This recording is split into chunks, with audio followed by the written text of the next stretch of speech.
we were sitting here talking and like we're already talking about the topic and then I'm not recording. I'm like, man, this is some good stuff. We should be recording this. And like, oh crap, we're not in there. No, And no, so you were trying to bait me and get me in trouble. I We're not gonna was, I do was that trying to one. get you to, sell out some stories,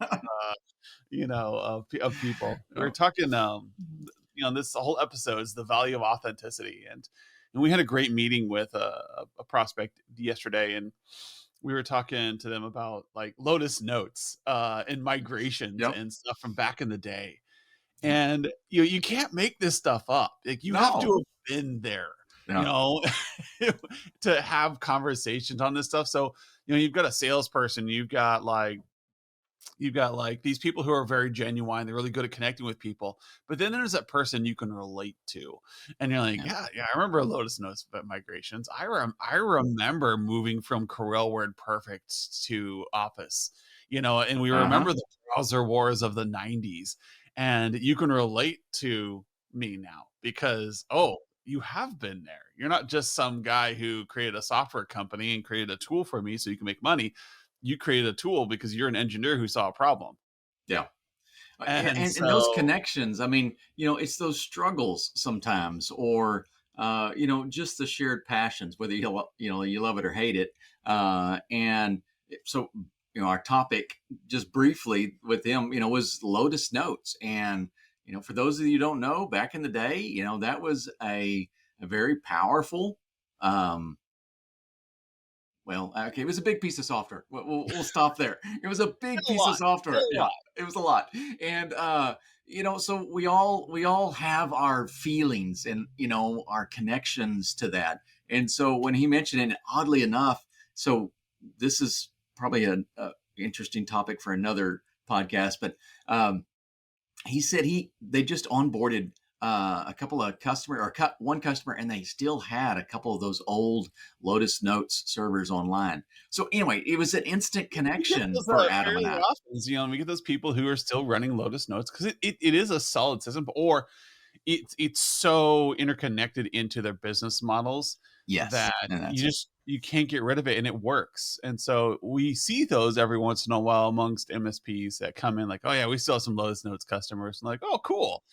And sometimes you just like you talk to a new person in the field, like, what's Lotus Notes? And they're like, Uh-huh. oh man, and you can regale with stories of flat databases and using filtered views and trying to go through all this stuff. Like I had like my Lotus Notes email was just a work of art because I was back then I was the only tech for the state of Nebraska. So I had 500 users or whatever it was spread out over like 800 miles, Yep. and I was the only desktop tech. And so my email was constantly filling up, my voicemail was constantly filling up, but it was a work of art. I had Yep. my quota, my email could not go beyond, and I was right at that limit every time. Well, and it just, it's interesting the way we connect like that. So one of our great members, Mike, he was telling me a while ago that he still has some group wise servers. So that's the old Novell Everything. days, and so we connect on that. And it, Adam and I both do this, but we're in the techie community, obviously, and so we'll connect with these people every once in a while, and it's usually around technology, something old like that. But there are other times when it's not, when you just get to be genuinely interested in people. And Adam has got a ridiculous passion for board games, I and like board so games; they're fun. I know. And every once in a while, we'll be on a call or something, and it will come up. He'll throw out some reference, or somebody else will, and they'll just connect. Oh, what really? You're, and those are genuine. They don't necessarily provide a lot of technical or operational value to the conversation, but they're an opportunity to be real and not just some robot with your clients. And so those are really cool. I like it when those And happen. it's the humanizing those conversations and having that relatability that is going to endear people to you so that they understand when you have a bad day. If you're Mm, just a faceless technician, it's a lot easier to be unforgiving when something bad happens or when you make a mistake.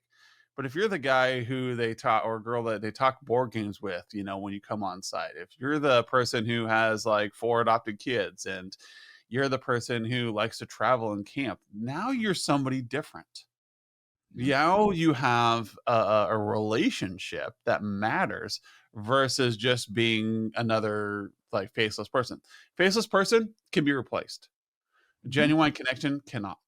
That's true. It's harder. We're humans. We like relatability. We like to get with each other and talk about life. And so, like, I bring this up because I read all the time, and I have marketing people telling me constantly, "Oh, you need to be posting to LinkedIn 5 times a week, and Yeah. you need to be observing this cadence and that cadence." And it's all this advice on how to fake authenticity. So people say, okay, my checklist is I need to post to Facebook this many, I need to have 5 posts a week. I need to do it around 10 a.m. and it has to be meet these criteria. Okay, so I hire a marketing company to go do this for me. And Yeah. it's like, well, it isn't authentic anymore. Not at But all. you're meeting the criteria, you're being busy. So if you go to LinkedIn, you look at it right now, and your feed is just packed with all these automated messages that are flat, that are just like some quote from a book they read or some kind of generic advice that is just out there. There's no like, you know, I was drinking this beer the other day.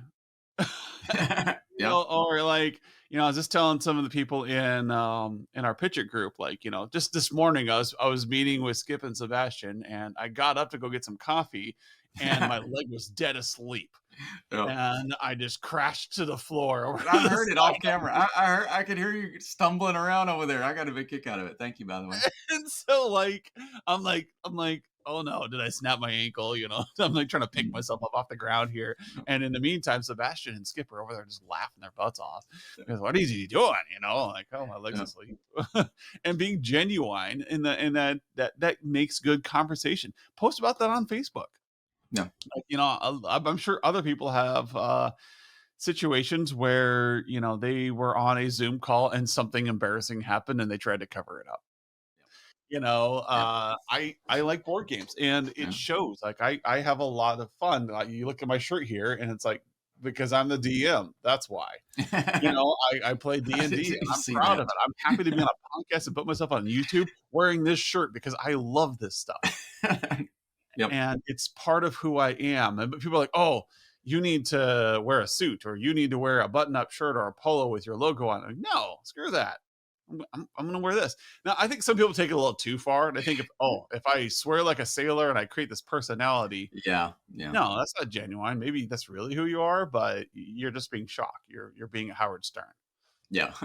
Now, you can Well, fake a personality and you can do things like that, but I think people can generally figure it out yeah. if you're faking who you are. But if you're genuine, now this person cares about you. Then you start matching up with clients who care about you, clients who care about the same things you do. And Mhm. here at Virtual C and Humanize It, we talk about our 5 percenters. We're not looking for 100% of the client base.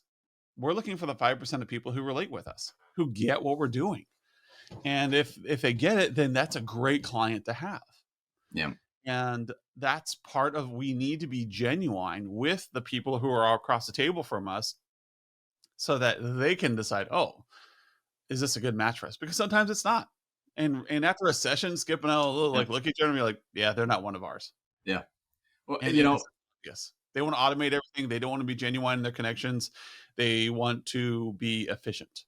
yeah. That's it's come up several times this week.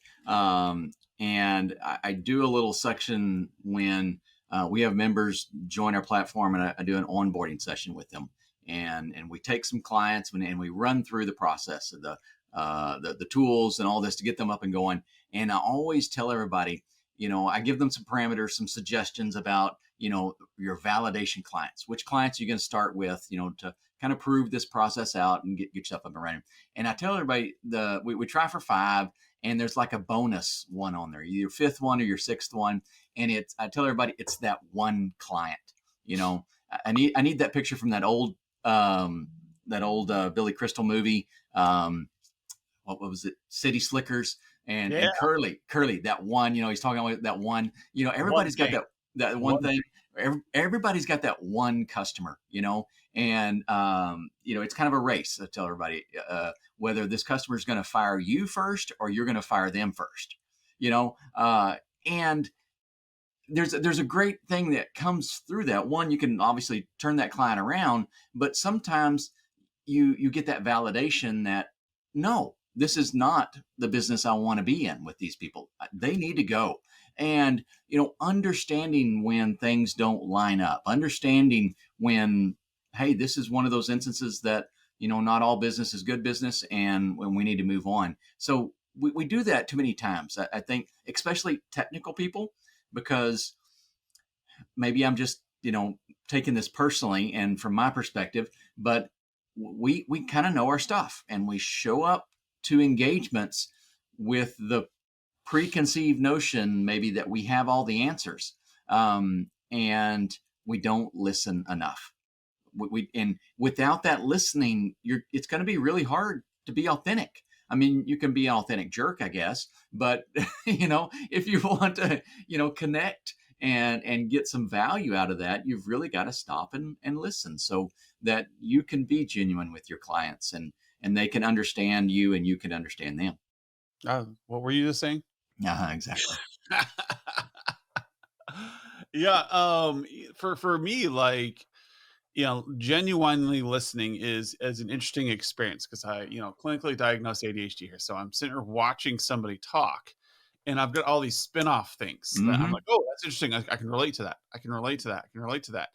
And as I get older, I have to learn to pause, especially when you're on Zoom or on remote communications, that you don't interrupt people because it can seem like there's a pause when there's really not. Hmm. And trying to get that relatability going, so that conversation where you're talking back and forth, and rather than having one person talk, then another person talks, one person talks, and then another person talks. I am notorious for interrupting people, uh, and that is part of the relatability. But you got to listen to where they're going, and then add to it, Yeah. and like yes and communication. So you're adding to what the person in front of you is saying, and that's how you connect. That's how you relate to somebody. So if you want to check out our episodes with Gina 2 years ago on relatability, that's a Hmm. fantastic way to educate yourself on how to have communication strategies that work and are genuine. But you have to change the way you listen and speak Yeah. and respond. So, the quick tip that I can give everyone is like, make the person you are talking to the hero of their story. Hmm. And if you do that, you instantly relate. So maybe, every once in a while I come across somebody who I have absolutely nothing in common with. This is a Dallas Cowboys fan through and through. They love NASCAR. And, I mean, it's just, I see it. I get your passion, but I cannot talk to you on any of those topics. Yeah. But I can switch my context. I can say, okay, tell me more about that. Tell me more about your passion. Tell me more about the Cowboys. How are they doing this year? And it seems like that the Cowboys get a lot of flack from a lot of people. Why is that? And then like There's let them plenty go of on a reasons. roll. There's plenty of reasons. They're the storyteller now, and I am there to listen and augment what they have to say. Yes. And And I that think, is, go ahead. yeah, I think the authenticity part there is to really listen and understand what they're trying to say. Because I think too many times, kind of like you were saying earlier when we started, is the people read and they need to do these specific things on LinkedIn or whatever, and I think sometimes people do that in conversations as well. They're listening to people and they're kind of doing a keyword search, and they're just waiting for someone to say some phrase, and they've got some sort of canned response to that, rather than just listening to what they're saying and try to understand the perspective and the values that they're trying to express to you. I have a really good friend. It's outside of my immediate family. This guy Mike, he's known me longer than anyone else, and I ran into someone like Mike a few weeks ago. We were at a Monday night football little party, and there was a guy there. He's a missionary, and he's got some personality traits that I've ran into before. So I kind of saw him across the room, and I knew what was going to go on. And he makes the rounds, right? He's very much an extrovert, and he's a people person, but he's got an interesting twist that not all extroverts have. And he is what I term a master inquisitor. So he wants to know about your life. And he really wants to know about your life. What are your passions? What drives you? What's your family connections? All of this stuff.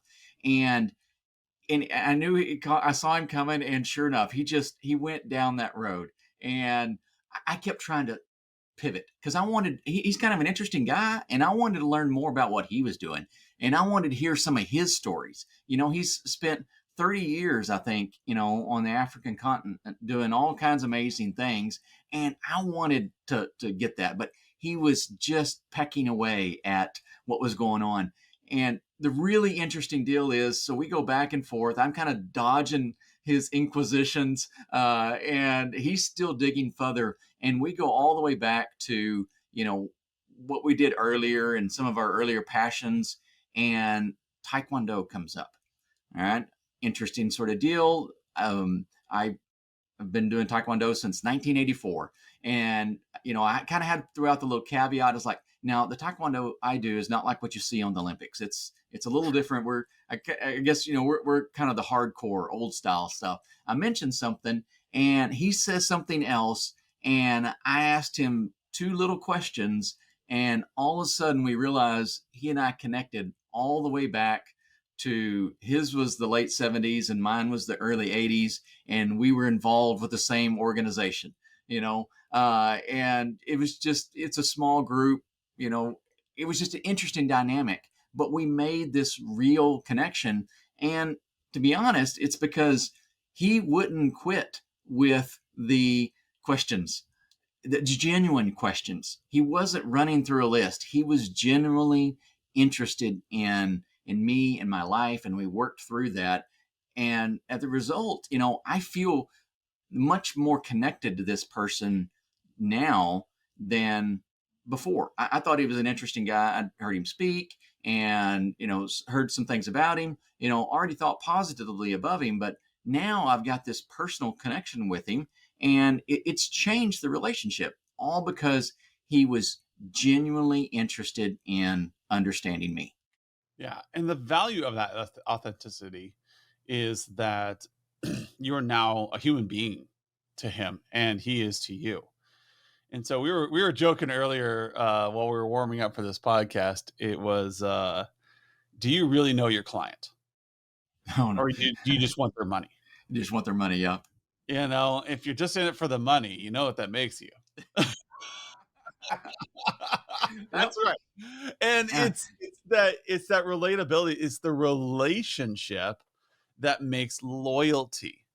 And that's that relationship that makes it more fun. When you see your client grow because you guys succeeded in a project together, so rewarding to yes, see your client succeed because of something you worked on together.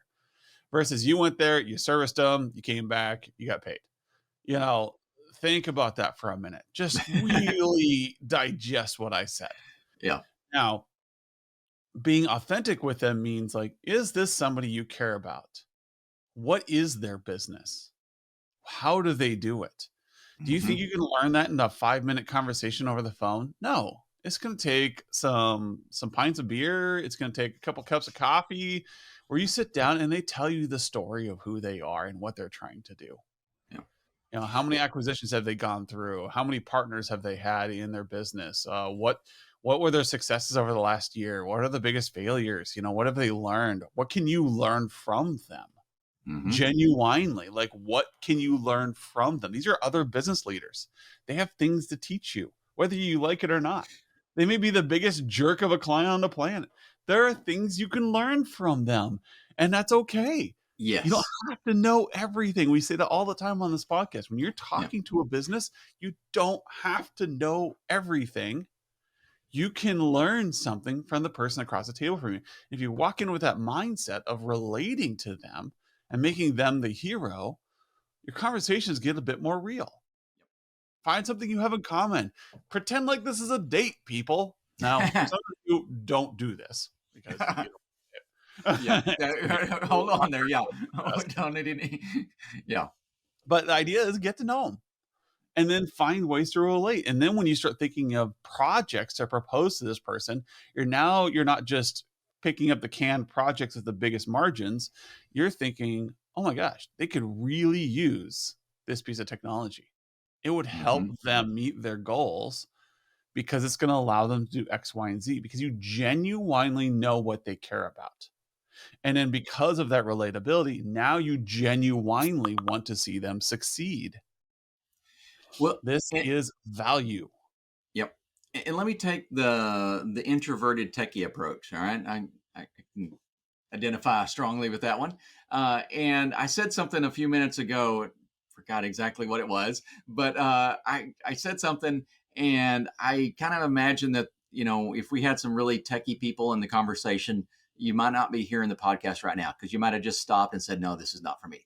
Because you don't want to really talk to people. You don't want to hear, about their lives and their stories. That doesn't interest you. Your passion truly is, and I've seen many of these people, been one of these people. Your passion is technology. I mean, you really enjoy, understanding this stuff and making it work. But I would challenge you that your passion for technology can really only be fulfilled when you see that technology used.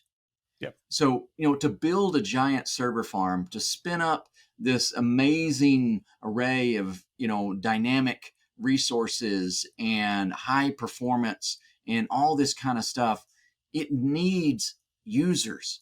That was one of the challenges we had sometimes in some of the networking stuff that we'd set up. And we would deploy, this incredibly high speed stuff and, all these layers of switching and all this kind of stuff, and it'd be in the middle of the night, and we're like, okay, does it work, right? And we'd ping something, right? We Adam and I talked about pinging earlier, so we'd ping something. All right, pings go Anything through. only. Yeah, latency is great, but then we're trying to copy bigger and bigger files. Well, what are we doing? We're trying to simulate, actual users, and too many times you don't really know until you actually get the users. Is your technology any good? And when you kind of understand that, then I think it allows your passion for technology to go to a new level, because it's not just what can you do with tech, it's what can you enable someone else to do with that technology. When you Yes. can deploy a great solution that makes another organization, or enables another organization to be more successful, to, whatever it is, make more money, make more widgets, whatever it is, there's a great deal of, I think, satisfaction and pride that comes out of that. My So, my biggest wins in my career. I've been in IT as an engineer for over 20 years, people. I've been a network guy, I've been a sysadmin, I've been a PC tech, I've been a security officer. My biggest wins are when I see a business succeed because of a project I designed. So you see my handle is digital blacksmith. And I keep that because it's from my early days in the forums, and it's the idea that you're blending business solutions with technology to kind of cobble together this airplane while it's in flight. And when you see the airplane start to go faster, or you see it lift yeah. more, or you see an experience that people didn't have before. So like when I was able to help people run their SQL queries faster so they could go home and spend time with their family, that was a huge win for me. I still tell that story to today. When I Hmm. helped a school That's it. grow beyond this glass ceiling they hit because they were just so frustrated with technology that they weren't growing. They're spending too much time. When we help solve those problems, that is good. Now, I've done some insanely complex things in my career, people. Nexus Mhm. Core Admin, FEX, these things. Uh, those didn't bring me joy as much as building something that meant something to the end user, Yep. I've got showing a them real a specific. better way. Yeah, I've got a real specific example of that one. So, is kind of early in the Wi-Fi, really adoption. So, 802.11, the standard becomes, ratified. We get, just this sudden burst of hardware that will, support this. So, a lot going on, a lot of new opportunities. So, I'm down working in, I think we kind of termed it as near shore. I'm working off the coast of Louisiana, but I'm not out in the blue water. It's still really shallow stuff.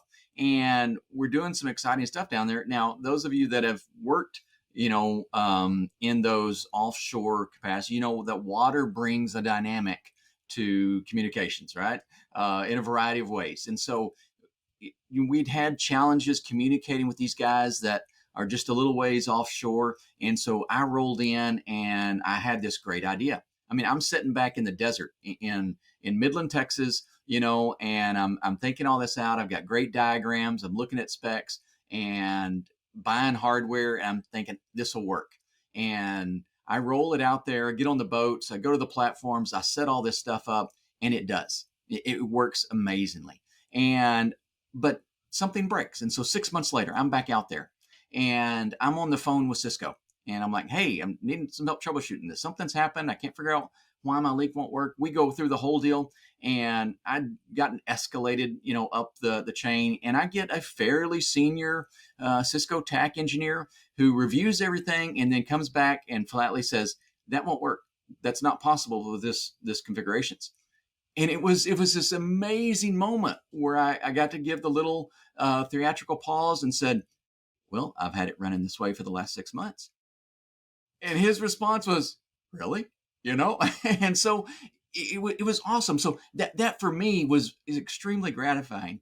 But Mhm. in tandem winner circle there, the real benefit for that wasn't just that I could do something that, some techie person thought was amazing, right?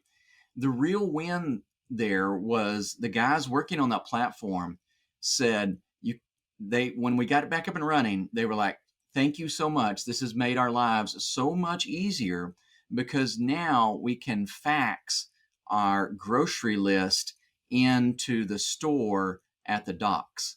Okay. So now we can get groceries. We can eat. Otherwise it was so challenging. Communications issues, it made it difficult for these guys to actually, live short term out there and have really good meals. But when I enabled this faxing to this little grocery convenience store there at the docks, that totally transformed their day-to-day lives. I'm like, wow, that's pretty cool. When I get that level of appreciation for the technology. And that's the crux of it, is the fact that we as engineers originally back in the 90s were solving business problems and helping people enrich their lives. We were helping them get their email in their pockets so that they didn't have to like come into the office to get all their client notifications. They could walk away and go to their kids' baseball game and check their email if they needed Yes. to Yep. without missing an event.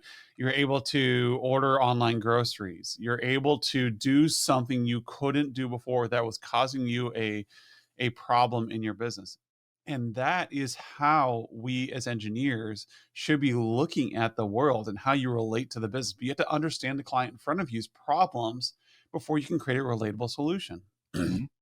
So that's the power of relatability. That's the value of authenticity, of creating a genuine relationship and solving an actual problem rather than going through a procedure where you're just upgrading and patching and managing. That is a Yeah, dead end job, people. That will it is. numb your brain. It may be rewarding in the beginning, that little Yeah. dopamine burst as you upgrade something, Yeah. but when you get that first hit of solving an actual problem for the person across the table from you, you're going to be like, "Oh my gosh, I should have been doing this my entire career." Yep. And that's the Absolutely. value of authenticity. I love this topic. We should probably cover it again, and kind of go more deep dive in how to be authentic with your employees, how to be authentic Oh yeah. with your other relationships throughout with Vendors. vendors and Yeah. everybody. So I think we could do probably a whole series on this. Yep. That'd be good. We'll see everybody later. Thanks for coming on, Skip, You and I bet. hope everybody has more genuine relationships out there. Thank you. See ya.